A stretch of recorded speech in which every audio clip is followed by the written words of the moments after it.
아내 몰래 비상금 3억 모으기의 시작은 거창하지 않았다. 궁색하지 않은 아름다운 은퇴가 목적이었다. 선배들이 사모님들로부터 매일 용돈을 받아서 하루하루를 연명하는 모습이 안타까웠다. 커피값으로 10,000원, 점심 식사비 10,000원, 때로는 스크린 골프 비용 20,000원. 그것도 자주 하면 눈치가 많이 보인다고 하소연하는 모습이 왠지 모르게 슬퍼 보였다.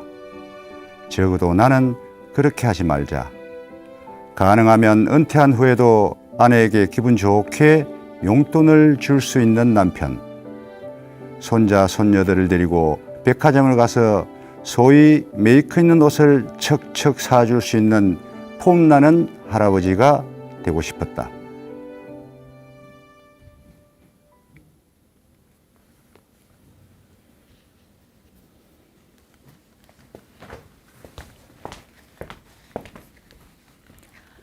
변화하는 세상을 만나는 가장 빠른 길. 내 방에 앉아 다른 이들의 삶을 경험하는 가장 쉬운 방법. 여러분의 감성, 지성, 품성, 그리고 호기심까지 가득 채워줄 만만한 책. 안녕하세요. 저는 진행을 맡은 컨텐츠 프로듀서 이진아입니다. 반갑습니다. 과거엔 60세만 돼도 성대하게 환갑잔치를 하고 60세 이후를 여생이라고 불렀습니다. 세상 살 만큼 살았으니 남은 생은 짜투리라고 하는 의미라고 하는데요. 하지만 지금은 상황이 달라졌죠. 60세 이후에도 생의 3분의 1 이상이 남아있는 시대를 살고 있습니다. 때문에 경제적인 부분을 걱정하지 않을 수 없는데요. 아름다운 노후를 위해서는 준비만이 답이라고 생각됩니다. 은퇴 후에 내 남편이, 내 아내가 나 몰래 3억을 모아두었다. 여러분은 어떠실 것 같으세요? 괘씸할까요? 제발 몰래라도 좋으니 모으기나 하시라. 이런 생각 안 드세요? 이렇게 깜찍한 일을 실제로 실행에 옮기신 분이 있으셔서 오늘 그 노하우를 배워보려고 모셨습니다. 아내 몰래 비상금 3억을 모은 주인공 문석근 저자님 모시고 오늘 이야기 나눠보도록 하겠습니다. 비상금 3억이 있으셔서 그런지 편안해 보이십니다. 네, 그런가요? 네. 네, 반갑습니다. 네, 반갑습니다. 네, 시청자 여러분께 소개 좀 해주시겠어요? 네, 그럴까요? 네네. 안녕하세요. 반갑습니다. 지금 계시는 시니어 TV 시청자 여러분 반갑습니다. 소소한 비상금이 모이면 기적이 됩니다. 비상금 모으기 전문가 문석근입니다. 반갑습니다. 예, 소개도 아주 명쾌하십니다. 네, 그런가요? 네. 이 구절을 읽어주신 이유가 있을까요? 어찌 보면 제가 이 구절을 읽은 이유는 어찌 보면 아내 몰래 비상금 3억 모으기의 출발점이기도 한데요. 네네. 제가 이제 현직에 있을 때 은퇴를 하시는 이제 선배님들을 이렇게 모시는 장소가 있었는데 거기에서 이제 식사를 하시면서 많은 대화들이 이렇게 오고 가지 않습니까? 예. 이제 대화를 나누고 이렇게 돌아가셨는데도 제 머릿속에 그때 나눈 대화들이 막 돌아다니면서 여운이 남는 부분이 한 2가지 정도가 딱 남더라고요. 네. 첫 번째는 뭐냐면, 일단 은퇴를 하면 네네. 여러 사람의 눈치가 많이 보이는데, 네네. 우리 진행자님은 어느 분의 눈치가 좀 가장 많이 보인다고 생각하세요? 아무래도 배우자겠죠. 그러시죠. 네네. 집에 있는 게 사모님들의 눈치가 가장 많이 보인다는 이야기를 이렇게 하는 거예요. 그러면서, 그 눈치도의 경제적인 부분, 심지어 한 선배님은 이런 말씀도 하세요. 현직에 있을 때 내가 담배를 못 끊었는데, 아내 눈치 때문에 담배까지 끊었다는 이야기를 하고, 뭐 외출할 때 점심값 얼마, 커피값 얼마, 뭐 스크린 골프 비용 얼마 이렇게 네. 다 가는 것 자체가 이게 좀 아름답지는 못하지 않습니까, 그죠? 그런 이야기를 하면서 내가 현직에 있을 때 아내 몰래 비상금을 조금 이렇게 마련해서 나왔으면 어땠을까 하는 후회가 남았습니다. 네네. 그래서 제가 비상금 3억 모으기를 계획을 하고 실행을 하고 성공을 했습니다. 네. 근데 이제 그 성공한 내용을 이제 은퇴를 준비하는 후배들한테 이렇게 전해야 되는데 어떤 마음이면 가장 간절할까? 간절한 부분이 있어야 되잖아요. 그렇죠? 그 부분이 방금 제가 읽어드린 그 구절이었습니다. 아, 네. 네. 그 안타까운 마음이 모여서 가외 공부시키는 마음으로 교재를 만드는 마음으로 네, 네, 책이 네. 된 걸까요? 아, 그렇습니다. 네네. 네네. 네. 너무 기대가 됩니다. 아, 네. 예, 예. 네. 그러면 오늘 선생님이 갖고 계신 노하우를 다 시청자 여러분께 공개하시는 걸로 믿고 네, 네. 강의 부탁드리겠습니다. 아, 그럴까요? 네네. 네, 네. 네. 고맙습니다. 네. 제가 오늘 시청자분들과 여기 이제 방청객분들이 나와 계시는데, 같이 나눌 이야기는요, 아름다운 은퇴를 위한 아내 몰래 비상금 3억 모으기가 주제가 되겠습니다. 제가 먼저 강의에 들어가기 전에 이 이야기를 조금 해야 될 것 같습니다. 저는 한 직장에서 28년 동안 이렇게 근무를 하고 2018년도 12월 31일 날 은퇴를 합니다. 근데 요즘의 은퇴의 개념은 과거의 은퇴의 개념하고 약간 다른 거 알고 계시나요? 네. 과거에는 정년퇴직이라는 개념을 썼는데 요즘은 정년퇴직이라는 개념을 쓰지 않습니다. 정년퇴직은 국가에서 보장해주는 60세까지 근무를 하고 은퇴를 하는 것은 정년퇴직이라고 하고, 근데 이제 요즘에 이제 등장하는 건 명예퇴직, 명퇴라는 이야기 들어보셨죠? 네. 아, 네네네. 명퇴라고 하는 명예퇴직은 정년퇴직이 만약에 60이라면 이제 기업 입장에서 뭐 경영상의 문제가 있다거나 아니면 뭐 후배를 위한 일자리를 양보해야 된다거나 하는 여러 가지 사정에 의해서 조금 일찍 이제 은퇴시키는 제도를 도입을 합니다. 그게 명예퇴직인데 저는 약 4년 정도 빨리 은퇴를 합니다. 제가 60세에 은퇴를 해야 되는데 56세 때 좀 빨리 하죠. 네. 4년 이렇게 은퇴를 시키는데 빨리 은퇴를 하면 어때요? 제가 급여를 더 받아야 되는데 회사에서 못 받으니까 회사에서는 그 부분을 일정 부분 보상을 해줍니다. 저는 26개월을 받고 이제 은퇴를 하는데요. 그동안 모았던 퇴직금이 이제 적립되어 있는 퇴직금이 있고 또 명퇴금 또 26개월 이렇게 합한 것이 바로 제 퇴직금입니다. 그런데 제가 근무한 기간이 금융기관이었거든요. 그런데 한번 물어볼까요? 우리 방청객한테. 28년 동안 금융기관에서 이렇게 근무를 하고 은퇴를 하면 명퇴금으로 한 어느 정도 이렇게 받을까요? 혹시 누군가 답을 한번 해보실까요? 1억 정도요? 아, 네, 또. 더 받지 않을까?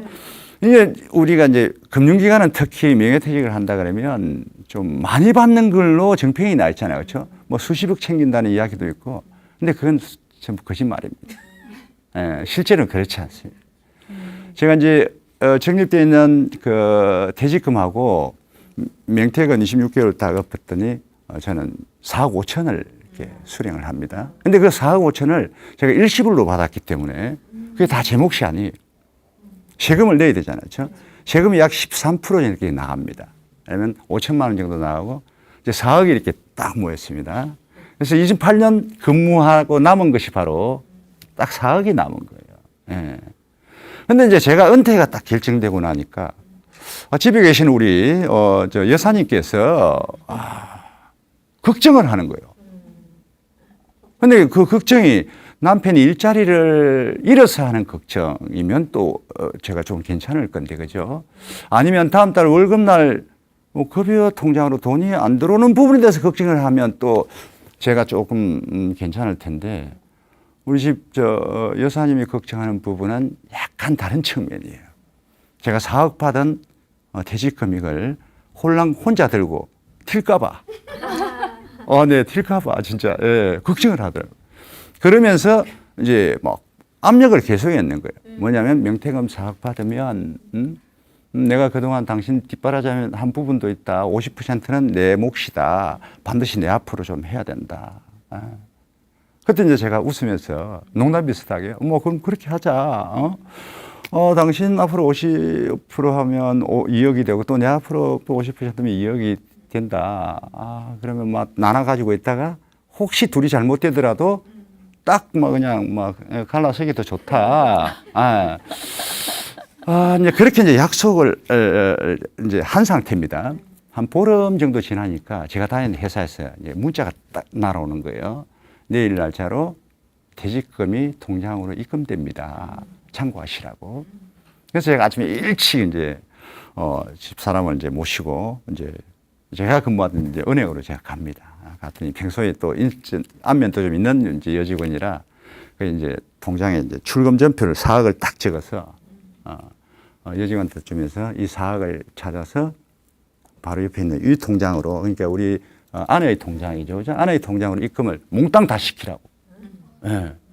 그래서 4억을 고스란히 우리 서희정 여사님 앞으로 입금을 시킨 거예요. 예. 근데 어찌 보면 어때요? 불가능한 일이잖아. 그렇죠? 저기 저 사진 한번 보세요. 우리 집사람 눈을 동그랗게 뜨고 있는 거 한번 보십시오. 예. 어찌 보면 이런 불가능한 일이 가능했던 이유가 오늘 제가 나눌 이야기의 요지라고 보시면 됩니다. 예. 오늘 이야기는 크게 이제 4가지 장으로 나눠서 이렇게 설명을 드릴 건데요. 진짜 3억 모았느냐는 부분. 그 다음, 보통 직장생활 하는 사람들은 은퇴를 그렇게 너무 가볍게 받아들여요. 근데 순식간에 오거든요. 이제 그 부분도 살짝 한번 말씀을 드리고, 안에 원래 이제 3억을 제가 모았는데, 어찌 보면 그 3억의 결정판은 바로 제 재테크 포트폴리오 상에 있는 주식입니다. 이제 그 부분이 황금알로 이렇게 태어나는데, 그 부분에 대해서 잠깐 말씀을 드리고요. 이제 결론적으로 이게 진짜 가능하냐, 그렇죠? 여기에 대해서 말씀을 드릴까 합니다. 근데 저게 어찌 접니까, 진짜. 예. 제가 저 사진을 보고 진짜 저렇게 한번 닮아봤으면 하는 생각이 이제 간절합니다. 예. 저는 이제 경남 산청이라는 곳이었어요. 우리 어머님, 아버님은 사이가 굉장히 좋으셨던가 봐요. 10남매를 놓으십니다. 오죠, 오하시죠. 예. 제가 강연하면 늘 이제 이런 이야기를 듣습니다. 제 위에 형이 2, 누나가 7명입니다. 막둥이로 태어났어요. 그런데 너무 없는 집안에서 태어난 거예요. 그래서 어려서부터 돈에 대한 개념이 좀 간절하다는 표현, 그게 정확할 것 같습니다. 예. 촌놈이다 보니까 남들보다 특별히 뛰어난 건 없어요. 근데 딱 한 가지는 진짜 잘하는, 뭘 잘하냐면 아까 사회자님도 잠깐 이야기 하시더라고요. 표정이 좋다고. 생글생글 웃는 건 진짜 잘합니다. 네, 네. 제가 이제 책이 출판되고 나니까 주변에서 이제 난리가 난 거예요. 무슨 난리가 났을까요? 진짜 3억 모았냐고. 그것도 아내 몰래 3억을 모았다? 이게 말이 안 되잖아. 그렇죠? 네. 자, 방청객 여러분들에게 제가 한번 살짝 물어볼까요?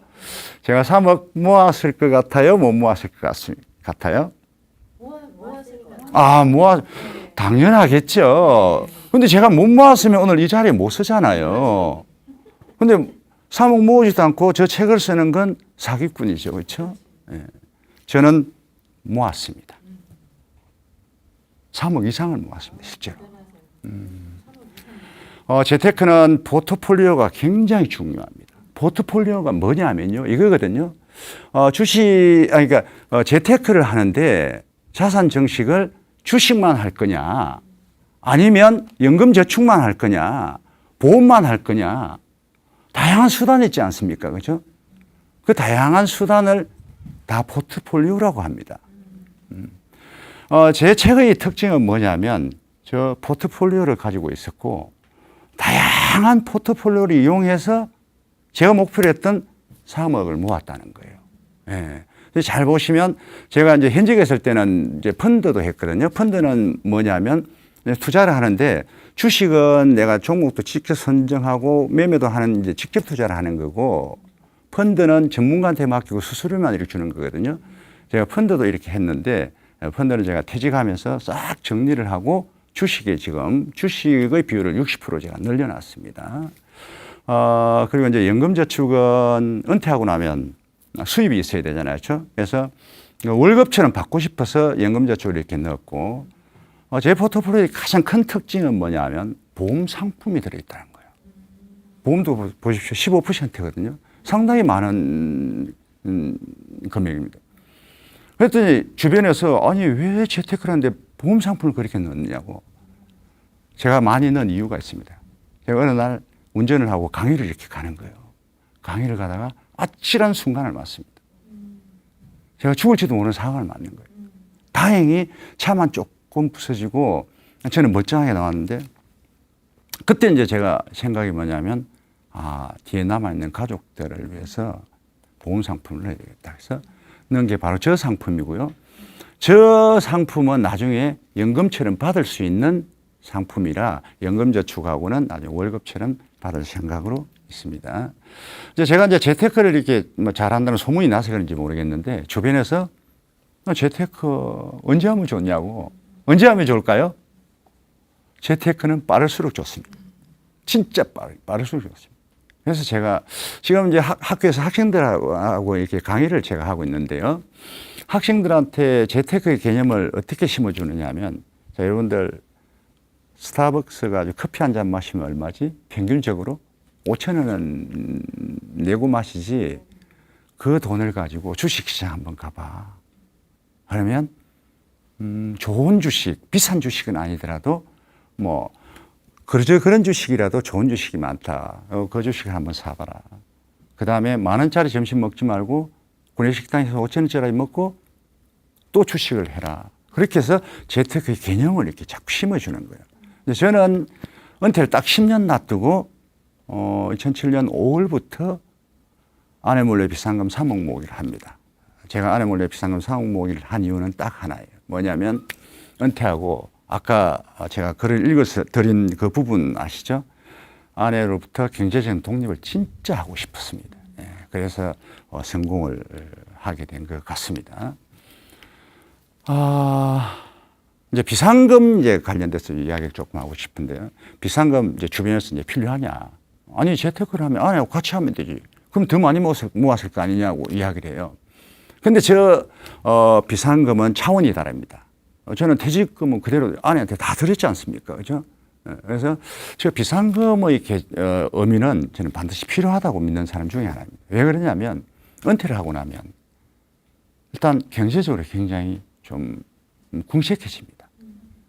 그걸 위해서 비상금이 꼭 필요해요. 아까 선배님들도 왜 비상금을 모아서 못 나왔느냐 하는 부분이 있었지 않습니까? 그렇죠? 예. 그래서 제가 그 현직에 있을 때 이제 교육을 이렇게 하면서 저한테 교육을 오신 이제 분들한테 제가 설문을 해봅니다. 비밀 계좌 가지겠느냐 물었더니 남자들은 65%가 갖겠다는 거예요. 대신 여성들은 어때요? 좀 낮습니다. 35%만 갖겠다고 하더라고요. 그래서 비상금이란 저 용어는 이 남자들 좀 전용물이 아닌가라는 생각을 해봅니다. 그것도 한번 생각해 보자고. 옛날에 뭐 제가 젊었을 때 저 비상금 전쟁 많이 했습니다. 우리 아내하고. 비상금 전쟁을 해보면 어때요? 제가 이제 비상금 좀 있으면 뭐 책 속에 탁 이렇게 꽂아 두잖아요. 근데 우리 집에 여사님은 귀신처럼 찾아요. 예.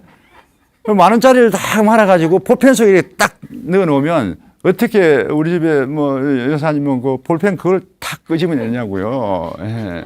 그래서 다 뺏기잖아요. 그런데 저는 제 아내가 우리 집에 여사님이 비상금이 있는지 관심이 없었습니다. 단 한 번도 비상금을 찾아본 적이 없습니다. 그래서 비상금은 남자들이 필요한 거다. 그래서 비상금을 좀 가지자. 그런 이야기를 좀 하고 싶습니다. 은퇴를 너무 가볍게 생각합니다. 사람들은. 진짜예요. 직장생활 하다 보면 준비를 잘 안 해요. 그래서 은퇴 이야기하면 다들 나랑 무슨 상관이냐. 그리고 대부분 사람들이 착각을 하는 게 있어요. 자기는 은퇴를 하고 나면 할 일이 굉장히 많다는 식으로 이야기를 해요. 실제로 많을까요? 전혀 그렇지 않습니다. 자, 28년 동안 제가 이제 근무를 하다가 은퇴를 했는데 28년 동안 직장 생활을 하다가 은퇴를 했습니다. 자, 첫날이에요, 첫날. 은퇴하고 첫날입니다. 방청객들이 좀 여성들이 좀 많은데 여성들은 첫날 뭘 하고 싶으십니까? 라고 물으면 한 10명 중에 9명은 나는 실컷 자겠다는 답을 합니다. 그럼 남자들은 주로 어떤 대답을 할까요? 뭘 하겠다고 할까요? 글쎄요. 여행을 가겠다.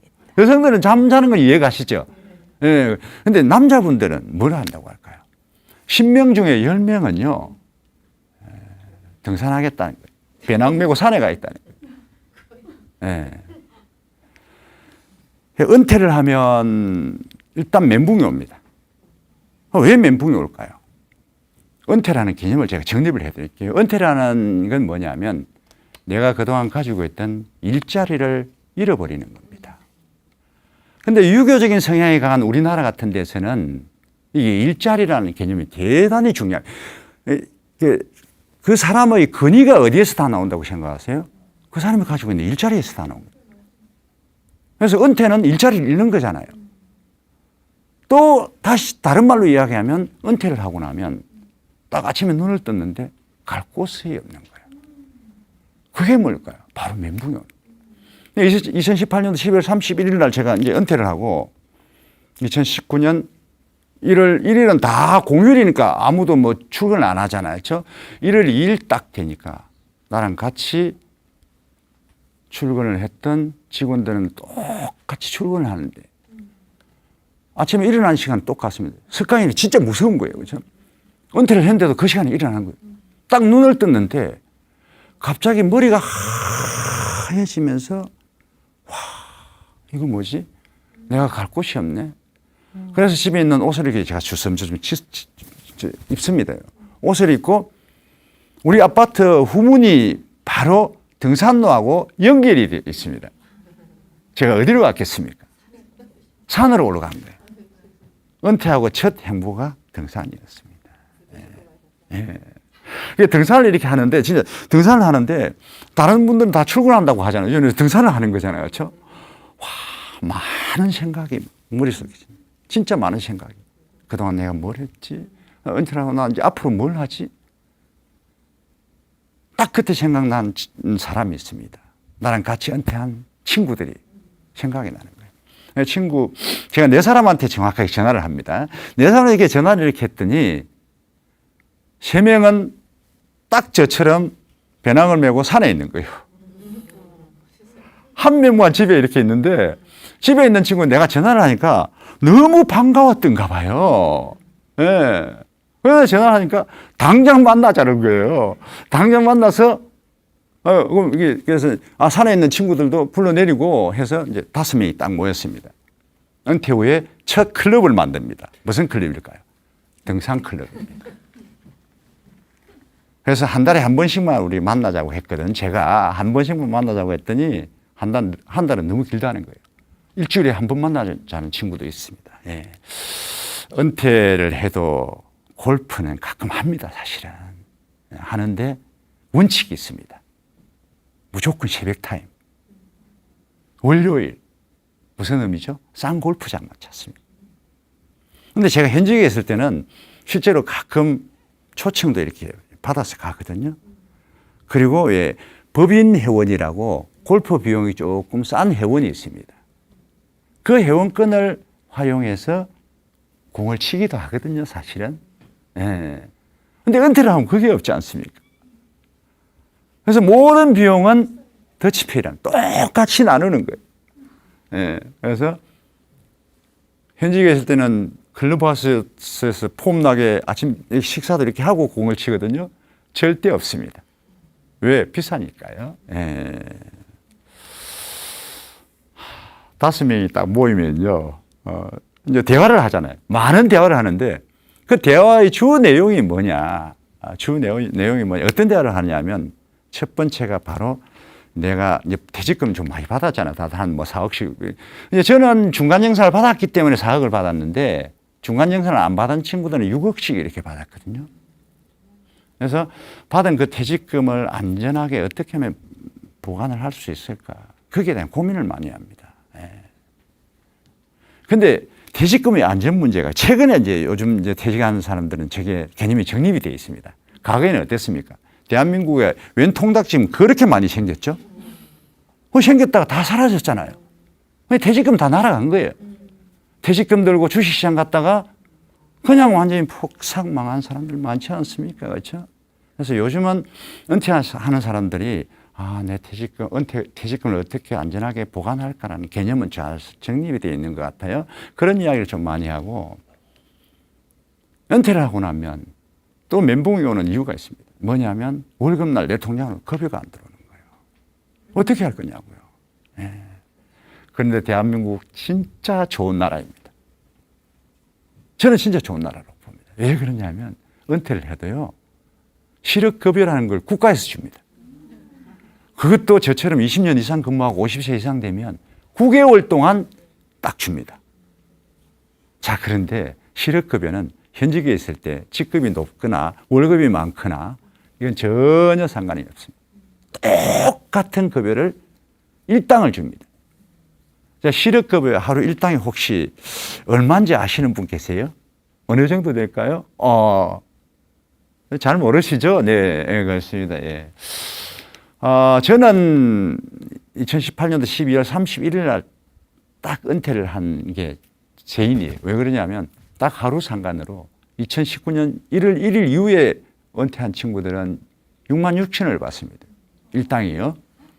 저는 일당이 6만 원이었습니다. 그래서 한 25일 동안 이렇게 계산해서 탁 통장으로 주는데요. 이제 그게 한 150만 원 정도 돼요. 예. 근데 150만 원이 문제가 아니라 왜 화제의 대상이죠? 대화의 대상이 되느냐면, 퇴직금은 다들 이제, 은퇴 장군을 사모님들하고 의논해서 딱 보관해 놓고 있으니까 실업급여 나오면, 아내분들이 집에 계시는 우리 사모님들이 남편한테 이거는 당신 고생했으니, 그동안 고생했으니까 9개월은 용돈으로 쓰라고 주거든요. 그 150만 원이 너무 좋습니다, 진짜. 그런 대화를 하는 거예요. 근데 이제 세 번째는 이제 의료보험 문제가 저게요. 저게 상당히 심각합니다. 현직에 있을 때는 의료보험이 뭐 한 20만 원, 30만 원 나와도 크게 느껴지지 않습니다. 왜 그러냐면 급여에서 다 빠져나가잖아요. 근데 이제 은퇴를 하고 나면 지역 의료보험으로 탁 넘어가는데요. 이제 저처럼 주택을 이렇게 가지고 있고, 그 다음에 자동차를 이렇게 가지고 있는 사람들은 40만 원, 50만 원씩 나옵니다. 근데 40만 원, 50만 원이 문제가 아니에요. 뭐가 문제일까요? 내 통장으로 급여가 없는 상태에서 빠져나가는 돈이 40만 원, 50만 원이니까 이게 이제 문제가 되는 거예요. 그래서, 저기 이제 결국은 제가 해가지고 땡땡땡땡이라고 해놨는데, 한번 보십시오. 퇴직금, 실업급여, 의료보험, 이런 문제는 주로 어떤 문제이죠? 경제와 관련된 문제가 되는 거예요. 그렇죠? 이게 돈이 문제인 거예요. 은퇴를 하면 돈이 문제입니다. 예. 그래서 돈이 좀 궁하거든요. 은퇴를 하고 나면. 이제 그러면 어떤 생각을 하냐면, 과거에 내가 그때 그랬으면 하는 것들이 떠올라요. 예, 뭐냐면 이거요. 누구나 한 번쯤은. 2003년도는 제가 굉장히 의미가 큰 해입니다. 예. 뭐냐면 제가 지방에서 있다가 2001년도 이제 수도권으로 이렇게 진입을 이렇게 하는데요. 이게 수도권으로 오는데 제일 처음에 정착했던 곳이 경기도 고양입니다. 고양시. 예.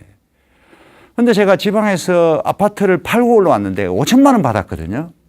26평짜리 5천만 원 받고 올라왔습니다. 근데 수도권에 왔더니 그때 아파트가 2억씩 이렇게 하는 거예요. 못 사고 있다가 2003년도에 드디어 집 아내랑 이제 의논을 해가지고 우리도 수도권에 아파트 한 채 사자. 근데 고양시, 일산 쪽에, 신도시 쪽에는 조금 비싸게 형성이 돼 있어요. 제가 2억을 들고는 살 수가 없겠더라고요. 그래서 조금 외곽으로 나갔더니 저기 이제 탄현동이라는 곳에 갔더니요. 아파트 가격이 신도시보다 조금 낮으면서 38평짜리 아파트를 살 수 있겠더라고요. 그래서 2억 1천만 원을 주고 38평짜리. 그것도 수도권에 내 아파트를 가십니다. 그래서 굉장히 의미가 있었던 해입니다. 근데 딱 제가 아파트를 산 그 시기에 나랑 같이 근무를 하던 우리 옆 동료이면서 선배님이 한 분 계셨거든요. 그 선배님은 4억 5천만 원을 들고 목동으로 가더니요. 서울 목동 아시죠? 목동으로 가더니 아파트를 45평짜리를 사는 거예요. 그때 일산에 45평짜리는 3억 5천만 원 주면 샀거든요. 그래서 내가 그 선배님 보고, 아니 선배님, 그 일산 신도시에 좋은 아파트 많고 그래서 신도시 살기 너무 좋다. 교통도 좋고. 근데 왜 교통도 불편한 뭐 목동으로 가가지고 4억 5천씩이나 아파트를 사는데 왜 이렇게 바보 같은 짓을 하냐고. 제가 그랬더니 그 선배님이 저를 쳐다보고 막 웃는 거예요. 그래서 제가 그 웃음의 의미를 잘 몰랐습니다. 그 웃음의 의미를 작년에 압니다. 2020년도 7월 달에 제가 아파트를 이제 팔았는데요. 제가 3억을 받았거든요. 2억 1천만 원에 사가지고 17년 동안 가지고 있다가 3억을 받았는데 4억 5천 주고 사신 우리 선배님은 그 아파트에 아직도 살고 계십니다. 그 금액은 뭐 대충 아시죠? 제가 이 생각을 하면 잠을 못 잡니다. 진짜. 뭐냐면 이거예요. 91년도에 이제 저는 경남 양산으로 제가 첫 발령을 받아갑니다. 입사회가 첫 발령인 거예요. 첫 발령이 이제 신입사원이다 보니까 뭐 업무를 잘 모르잖아. 그렇죠? 또 주변에 아는 사람도 없었거든요. 굉장히 많이 외로울 때인데 옆에 있는 선배 형님 한 분이 저한테 이제 가끔 점심도 사주고 어떨 때는 데려가서 술도 이렇게 사주고 막 하는 일도 챙겨주고 하는 분이 계셨어요. 이제 그분이 주말인데 나랑 같이 등산 한번 가자고. 역시 등산이 나오죠. 예, 등산을 가자고 나오는 거예요. 그래가지고 이제 양산 시내가 딱 보이는 야트막한 산을 정상까지 나를 데려가더니 정상에 서서 저 멀리 보이는 땅을 한번 보라고. 그러면서 저 땅이 600평이다. 600평인데 내 땅이다. 그러면서 자랑을 하는 거예요. 그러면서 그 양산은 어떤 도시냐면 부산하고 바로 인접한 도시입니다. 부산하고 딱 인접한 도시인데 부산이 앞으로 평창하면 이 땅의 가치를 매길 수가 없다는 거예요. 그러면서 현재 12만 원 하는데 너가 이 땅을 사면 내가 8만 원에 박앤세일 해주겠다는 거예요. 그래서 제가 노합니다. 왜 그러냐면 내가 노한 이유가 뭐냐면 그 형님이 가끔 이렇게 동양화를 그리시거든요. 예, 화투를 이렇게 좀 저렇게 치셨어요. 빛이 좀 있었거든요. 그래서 저 땅을 나한테 떠넘기려고 하는 게 아닌가 노했습니다. 저 땅이 어떤 땅이냐면 지금 현재 어떻게 변했을까요? 거기가 저기 옛날에 노무현 대통령이 서거하셨을 때 시신을 안치했던 병원이 부산대학병원 양산병원입니다. 그 병원이 그 땅에 들어왔습니다. 바로 부산을 직통하는 전철역이 바로 옆에 있고요. 한 평 가격이 지금 1,500만 원에서 비싼 건 2천만 원까지 합니다. 1,500만 원 해도 90억 원. 이거 어떻게 할 거냐고. 내 돈 90억이 이렇게 날아갑니다. 네. 아까 말씀드린 이제 제 포트폴리오 60%는 주식인데요. 이게 이제 한금알이 됩니다. 그 이야기를 조금 할까 합니다. 통상 배가 고픈 상태에서 첫 술 먹으면 배 안 부릅니다. 그렇죠? 근데 배가 불렀습니다. 이 K자동차 때문에요. K자동차는 우리나라 1위 업체는 H자동차인데, 그죠? K자동차는 2위 업체입니다. 이 주가를 잡고 상을 조금 말씀드리면 20년 5월에는 25,600원 이렇게 했는데요. 딱 1년 전에 저게 2만 원 했거든요. 근데 H자동차는 그 1년 전에 3만 원 하던 게 13만 원까지 가는 거예요. 그래서 제가 그동안 투자해 놓은 S전자, H반도차, H자동차 전부 다 팔았습니다. 이게 쉽게 이야기하면 종잣돈이었거든요. 딱 파니까 3천만 원, 남짓이 이렇게 3천 한 600만 원 가까이 이렇게 되는 것 같더라고요. 그래가지고 딱 팔아서 딱 K자동차 1,420주를 다 삽니다. 샀더니 갑자기 3만 원이 되고 5만 600원이 되고 저게 딱 1년 지나니까 84,300원. 네. 한 방에 8,100만 원을 법니다, 제가. 네. 그때 저는 제가 전문가인 줄 알았습니다. 이거 보기 전에는요. 오땡땡이란 주식. 제가 7년 동안 저기 사로잡혀가지고 헤어나지 못했던 주식입니다. 예. 저기서 6,100만 원을 제가 꼴거든요. 예. 전문가가 아니라 저는 그저 그런 보통 개미였습니다. 예. 한번 보세요. 7년 동안 1,700만 원 번 게, 그렇죠? 예. 그래서, 그 후에 이제 주식을 할 때는 딱 원칙을 정하자. 뭐냐면 주식은 좋은 주식에 우량주 좋은 주식에 적금처럼 하자는 게 바로 제 원칙입니다. 그게 핵심이에요. 예. 우량주가 왜 중요한지는 잠시 후에 제 도표를 보여드릴 테니까 그때 이렇게 보시기로 하고요. 그러면 이제 사람들이 그래요. 아, 당신은 뭐 강사료라도 있고 했으니까 저렇게 모았지만은 급여받는 사람은 어떻게 하느냐. 급여받는 사람들 적금 다 넣잖아요. 그 적금을, 그 적금 넣는 걸 우량주 주식에 투자하자. 이게 제 원칙입니다. 장기 투자를 하시고요. 그리고 저는 아무리 주식이 좋다고, 주변에서 좋다고 해도 실적이 나지 않는 거, 그런 건 사지 않습니다. 그건 모래성입니다. 사면 지금 색깔이 파랗게 변한 주식이에요. 그래서 성장주 중심으로 이렇게 투자를 했는데요. 저 밑에 S바이오, K플랫폼, S전기들이 어찌 보면 저한테 큰 행운이었던 것 같습니다. 아까 말씀드린 좋은 주식을 내 포트폴리오에 넣고 있으면 저 성장하는 거거든요. 딱 2개월만 지나면 2천만 원씩 막 오르잖아. 그렇죠? 네. 내가 저런 포트폴리오를 2개를 가지고 있습니다. 현재 2개를 가지고 딱 하나를 제가 이렇게 공개를 해드렸는데요. 좋은 주식은 어떻게 찾을 거냐 하는 부분은 제 책에 나와 있으니까 참고를 하시면 될 것 같습니다. 그럼 이제 과연 가능하냐, 이게. 진짜 가능하냐. 이렇게 물으면 저는 가능하다고 합니다. 근데 분명한 건 뭐냐 하면 목표가 있어야 됩니다. 내가 목표라는 금액이 확실해야 됩니다. 자, 오늘 이야기는 여기까지입니다. 감사합니다.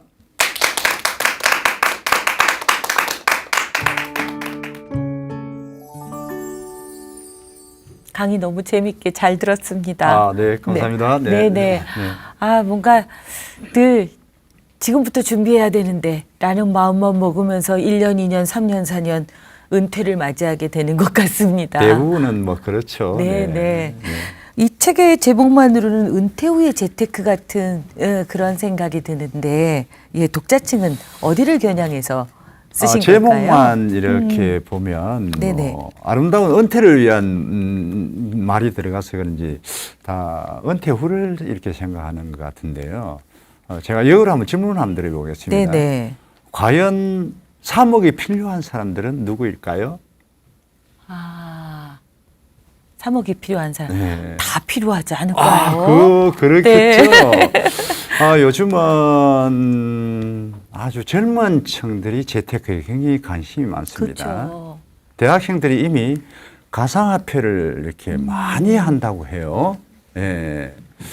그리고 30대 친구들은 이미 내 집을 갖는 게 목표입니다. 예, 20, 30대는 20대인 아이들도 가상화폐를 하는 이유가 있어요. 왜 한다고 생각하세요? 자기 명의 아파트를 갖고 싶은 거예요. 그래서 이 30대도 아파트를 살려면 3억은 가지고 있어야 되거든요. 그럼 40대는 어때요? 40대는 뭐 자녀 양육도 있고 저쪽 고향에 계시는 어른들도 좀 돌봐야 되고 하니까 또 자금이 한 3억 정도는 있어야 이렇게 될 것 같더라고요. 그럼 50대 이후에 은퇴하신 분들은 어때요? 은퇴 자금으로 적어도 3억 이상은 있어야 된다. 그래서 제 책의 독자는 20대 이후에 뭐 전 연령층이 아닌가라는 네. 생각이 듭니다. 예. 3억을 목표로 네네. 재테크를 하는 방법이다. 라고 네네. 생각하면은 네. 되겠네요. 그렇죠? 그러겠죠. 네, 네네. 네, 네. 네. 아까 강의 중에 은행에서 그래 우리 2억씩 나눠 갖자 네네. 했는데 네. 은행에 가 갖고 4억을 네. 사모님 통장으로 바로 넣어 드린다고 할 때 네. 부인의 얼굴이 너무 궁금했고 네. 네. 그리고 또 책 제목을 3억 만들기란 말이죠. 책 네. 제목의 네. 일부가 네. 비상금 3억 만들기인데 네. 그렇다면 이제 사모님이 다 아셨다는 거잖아요. 그러겠죠. 나는 3억이 있다. 네. 이건 아는 거잖아요. 네. 그랬을 때 반응이 너무 궁금합니다. 처음에 이제 은행에 이제 저희 아내를 데리고 이제 은행 가가지고 4억을 딱 이체시켜주니까 당신도 뭐 깜짝 놀라는 거죠, 그렇죠? 원래 이제 2억만 달라고 했던 걸 4억 주니까 너무 이렇게 놀랬던 것 같고, 내가 이제 책을 이렇게 써서 이제 당신한테 책을 이렇게 탁 주니까 이제 우리 남편 이제 3억 있는 걸 그때 사실 알았던 것 같아요. 그 전에는 진짜 몰랐던 거예요. 네, 네. 왜냐하면 제가 철저하게 진짜 비밀에 붙였거든요. 그랬더니 우리 아내의 반응은 어떻느냐면 이거예요. 남자도 비상금이 있어야 된다. 왜 그러냐면 어찌 보면 나이가 들어갈수록 비상금은 남자의 자존심이라는 이야기를 이렇게 하더라고요. 네. 그래서 지금은 이제 인정을 해주는데 통상 이제 아내 몰래 3억을 모았다고 하니 책 제목은 이제 부정적이지 않나 좀 부정적으로 받아들이기 쉽잖아요, 그렇죠? 그래서 제가 책을 쓰기 전에 아내가 아닌 다른 여성들하고 대화를 좀 많이 해봤습니다. 네네. 만약에 사모님 몰래 남편분이 비상금으로 3억을 들고 있으면 어떨까요? 라고 물었더니 그 여성분들이 대답이 똑같았습니다. 뭐냐면 내 몰라도 좋으니까 우리 남편 진짜 3억만 좀 가지고 있었으면 그러면서 책 언제 나오냐고 네. 그 책을 딱 사가지고 아유, 남편한테 선물하는 책이군요. 그 남편 책상 위에 남편 몰래 좀 얹어 두고 싶다고 그런 이야기를 이렇게 했습니다. 네. 그러셨군요. 네. 너무 재밌는 일합니다. 네.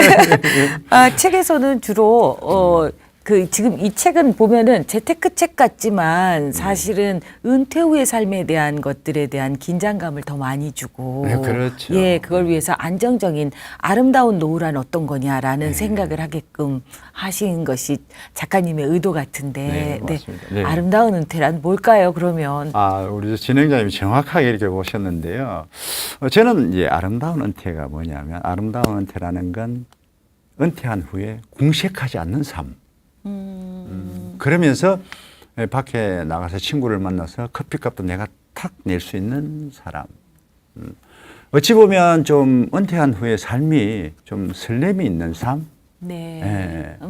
그런 삶이라면 좀 아름다운 삶이 아닐까. 그래서 제 책을 이렇게 중간에 넘기다 보면 매 장이 넘어갈 때마다 이게 박스행으로 딱 글을 제가 넣어놨습니다. 한 번쯤 독자들한테 생각하고 넘어가라고. 네, 네. 프롤로그 이제 들어가는 글에 프롤로그에 첫 장에 들어간 제목 그 글귀가 뭐냐면 아내 몰래 비상금 3억 모으기의 시작은 설렘에서 시작되었다. 딱 그 용어입니다. 네. 그래서 진짜 제가 하고 싶었던 건 뭐냐면 우리 이제 아이들이 또 아이를 놓으면 손자 손녀가 되잖아요. 그렇죠? 손자 손녀들 데리고 이제 백화점을 가가지고 아이들이 집는 거는 다 사줄 수 있는 진짜 폼난 할아버지가 되는 게 제 진짜 꿈입니다. 근데 우리 딸이 벌써 지금 결혼한 지 3년이나 됐는데도 아이를 안 낳아요. 이거 어떻게 할 겁니까, 진짜. 네. 또 다른 숙제가. 네네. 예, 돈이라는 거는 항상 있을 때도 모을 것이 없을 정도로 쪼들려서 아예 저축이라는 건 따로 떼놓고 없다고 생각해라라는 얘기도 하게 되고 그렇죠. 그래서 오히려 오픈했을 때보다 비상금이란 것이 갖고 있는 역할이 위기가 왔을 때 그렇죠. 그때 정말로 요긴하게 그쵸. 어찌 보면 자산이 될 수가 있겠죠. 그래서 인생의 위기를 막아주는 것이 어떤 면에서는 그런 게 아닐까 싶은 생각이 들어서 좀 더 구체적으로 좀 쉬운 방법으로 재테크를 할 수 있는 사실 주식도 누구나 하는 건 아니라고 생각이 드는데 그렇죠. 말씀하신 것처럼 저축처럼 하는 주식이라는 게 있는 것이고 보험도 그렇고 뭔가 이렇게 포트폴리오를 짜는 이야기를 좀 더 쉽게 돈을 어떻게 저축할 돈을 떼서 좀 해봐라라는 킥 같은 거 없을까요? 중요한 팁? 그러니까 이제 뭐냐면 제가 이제 이 책을 쓰니까 제가 마치 이제 그 주식 전문가처럼 이렇게 다들 생각하는 것 같아요. 근데 책을 읽다 보면 사실 그건 아무것도 그거 아니죠. 그런 책은 아닙니다. 아니죠. 제가 이제 의도는 뭐냐면 이게 주식 포트폴리오 아까도 말씀드렸는데 포트폴리오 자체를 다양하게 가져갔는 거거든요. 그래서 주식만 하면 또 어때요? 상당히 위험하잖아요. 원금 손실도 있을 수도 있으니까 그죠? 그래서 저는 펀드 상품도 같이 개했고 그리고 이제 연금저축도 이렇게 넣어서 노후에 급여처럼 받으려고도 준비를 했고 아까 말씀드린 대로 이제 보험 상품도 어찌 보면 재테크의 수단이 될 수도 있습니다. 예, 단순하게 제 보험을 이렇게 넣으면 뭐 위험 비용으로 다 날아간다 이렇게 생각할 수도 있는데 그 종목만 잘 이렇게 선택을 하면 나중에 연금처럼 받을 수 있는 장점이 있거든요. 그래서 이제 저는 주식 투자를 하되 예를 들어서 주식을 한다고 가정을 하면 주식 투자를 하되 주식 하셔도 됩니다. 하셔도 되는데 뭐냐면 주식 투자를 하는데 진짜 매월 똑같은 날에 똑같은 주식을 이렇게 사모아 나가는 거예요. 그러면 종합주가지수는 잘 보십시오. 우상향하는 원리를 가지고 있습니다. 그러니까 매월 좀 쌀 때 사서 또 좀 오르고 또 비싸더라도 또 그게 또 커버가 되고 하다 보면 결국은 금액은 상승한다는 제 생각이거든요. 그렇기 때문에 주식을 하셔도 되고 또 주식이 좀 위험하다 싶으면 펀드도 괜찮습니다. 펀드는 전문가들이 좋은 주식을 이렇게 선택해가지고 ETF라든가. 그렇죠. 뭐 네네. 거기 주가와 연동되는 또 펀드가 있지 않습니까? 네네네. 그런 걸 선택을 이렇게 하셔도 된다고 생각합니다. 네네. 예, 인생의 위기를 네. 분산 투자로 네네네네. 제어해라라는 네. 말씀인 거죠. 그렇죠. 네네네. 네네네. 네. 아, 귀한 시간 내주셔서 진심으로 감사드립니다. 네, 감사합니다. 네. 네네. 바로 실행이라고 말씀하셨습니다. 평생 다니던 직장을 은퇴하고 나면 경제적인 걱정이 앞서서 심리적 상실감으로 굉장히 힘들어하시는 분들이 많다라고 합니다.